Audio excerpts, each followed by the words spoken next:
So basically, these scientists want to make sure that they have the right recipe so that they too can create man. It sounds very similar to the Nephilim in the book of Genesis.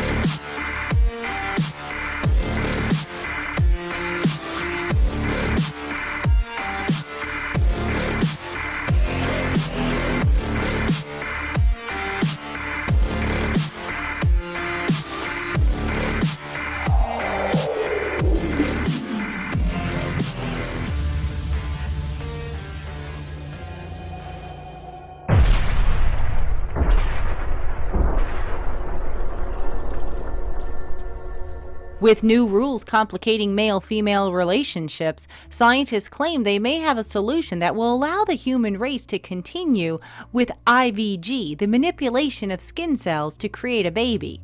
IVG has been successfully tested by Japanese researchers on mice, which produced healthy babies from skin cells. The process begins by taking the skin cells from the mouse's tail and reprogramming them to become induced stem cells. These manipulated cells are able to grow different kinds of cells and are then used to grow eggs and sperm, which are then fertilized in the lab.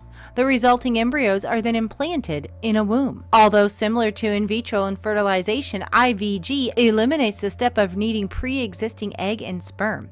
But many experts in the reproductive field are skeptical of its potential outcomes and ethical compromises. It gives me an unsettled feeling because we don't know what this could lead to, said Paul Knopfler, a stem cell researcher at the University of California. He noted that some of the potential repercussions of IVG could turn into cloning or designer babies. Other dangers could include the Brad Pitt scenario in which celebrity skin cells retrieved from random places like hotel rooms could be used to create a baby. Potentially, anyone's skin cells could be used to create a baby, even without their knowledge or consent. It goes on further to state in an issue of Science Translational Medicine earlier this year, a trio of academics, a Harvard law professor, the dean of Harvard Medical School, and a medical science professor at Brown, wrote that IVG may raise the specter of embryo farming on a scale currently unimagined, which might exacerbate concerns about the devaluation of human life. Although IVG has proven successful in mice, there are still some wrinkles that need to be ironed out before it's tested on humans. MIT Technology Review reports that IVG is part of an explosion of research into how cells make decisions about their fate. From the moment an egg is fertilized, a flurry of biochemical signals orchestrate its division, growth, and specialization as complete new life is formed. The ambition of biologists who study development is to understand each step and, if they can, copy it in their laboratories. And no type of cell made in the laboratory would have a bigger scientific and social impact than a sperm or an egg. Recreating these would give scientists access to the Chamber of Secrets where the links between the generations are forged. No human skin cell has been turned into a bona fide human reproductive cell, but many scientists believe it's only a matter of time, maybe only a year or two before they get the right recipe. So y'all just gonna leave this lady out here with no clothes on? Overnight, Mamu Baraka was walking past a Baltimore hospital when he noticed something he says he'll never forget. So I'm assuming that you all are with the security department? Okay.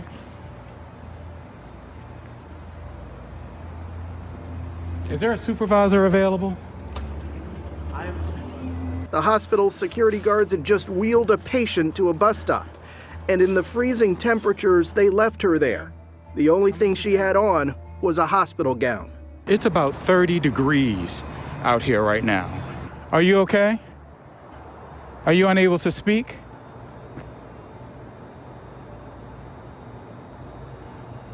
Are you okay, ma'am? Do you need me to call the police? It's called patient dumping, and it doesn't just happen in Baltimore. In 2007, 60 Minutes investigated the practice of removing homeless patients from Los Angeles hospitals and leaving them downtown. Often the patients are not insured or have other financial issues. It's unclear if that was the case in Baltimore. Go ahead and sit down.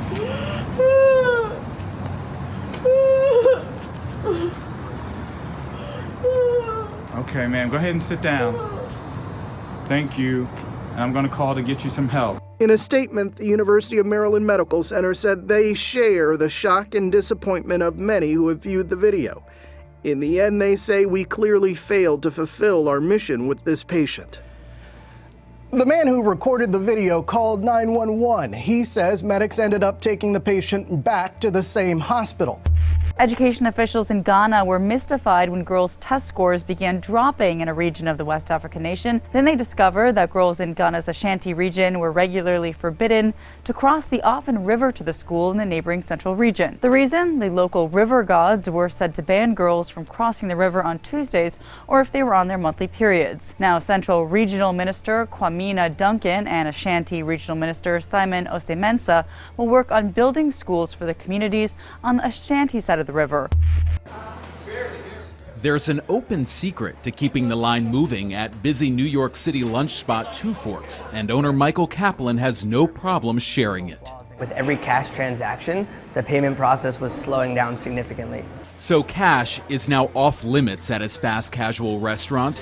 It's debit or credit card only, and most customers seem to be embracing the switch. I never have cash on me. I always have my card on me, so for me it's pretty much easier. From coffee shops to larger restaurant chains, more businesses are now banning bills. 14.15? Proponents say eliminating hard currency is not only faster, it also reduces the risk of robberies, but not everyone's buying into it.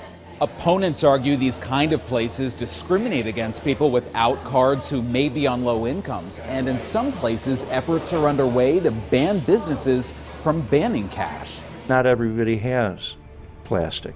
A Chicago lawmaker is pushing the city council to make it illegal. In Massachusetts, it already is. A recent survey found only 11% of Americans choose cash as their preferred form of payment. I don't use cash. It actually seems strange to use cash. Would you like rice or farro? At Dos Toros Taqueria, owners Oliver and Leo Kramer say they rarely have to turn away cash-loyal customers. That's where everything's going. I know China's basically there already. India's halfway there. A lot of parts of Europe are mostly cashless. And they're ready to cash in on a cashless future.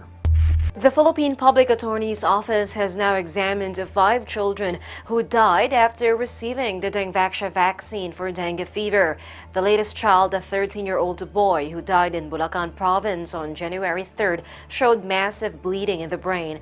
Dr. Erwin Erfe told the Philippine Daily Inquirer on Wednesday, January 10th, that the boy also showed blood in the scalp, heart, lungs, and stomach. Erfe is director of the Forensic Laboratory in the Public Attorney's Office. The public attorney is looking into cases of children who died suffering from enlarged organs and severe bleeding after taking the dengue fever drug. Erfe noted the signs and symptoms occurred within 6 months of the last Dengvaxia injection. Erfe told CNN Philippines that the findings are still inconclusive. In early January, the Philippine Food and Drug Administration suspended the clearance for Dengvaxia. The Pew Research Center projects Muslims will become the second largest religious group in the United States within the next 22 years. There were roughly 3.45 million Muslims living in the United States in 2017. But based on high fertility rates and continued migration patterns, Pew estimates that number will increase by more than 134% to 8.1 million by 2050. At that pace, the numbers suggest Muslims will replace Jews as the country's second largest religious group by 2040. The U.S. Census Bureau does not collect data on religious affiliation, so Pew based its recent projection on a combination of data, including its own surveys of U.S. Muslims that date back more than a decade. The Muslim population boom isn't contained to just the United States, though. Last month, a Pew study estimates Europe's Muslim population would likely double by 2050 as well. They're calling for justice for Zainab, the girl whose body was found in a dump on Tuesday, 4 days after she went missing in a district south of Lahore. Protests have since broke out in several cities in Pakistan, some of them turning violent. There were funerals on Thursday for 2 men killed in the city of Kasur. An enraged crowd stormed a police station. Officers responded by firing live rounds on the demonstrators. Law enforcement is being blamed here. Zainab's father says the police did not act fast enough when his daughter went missing last week. The local police chief has been sacked for negligence related to the case. If the culprits in earlier rape and murder cases had been caught and punished, then this incident would never have happened. If they had been given exemplary punishments, people's daughters would have been safe today. 11 other child murders have been recorded in the area in recent months. And in 2015, Kasur district was at the center of a child sexual abuse scandal. A number of suspects were arrested, accused of blackmailing scores of children into making sex videos.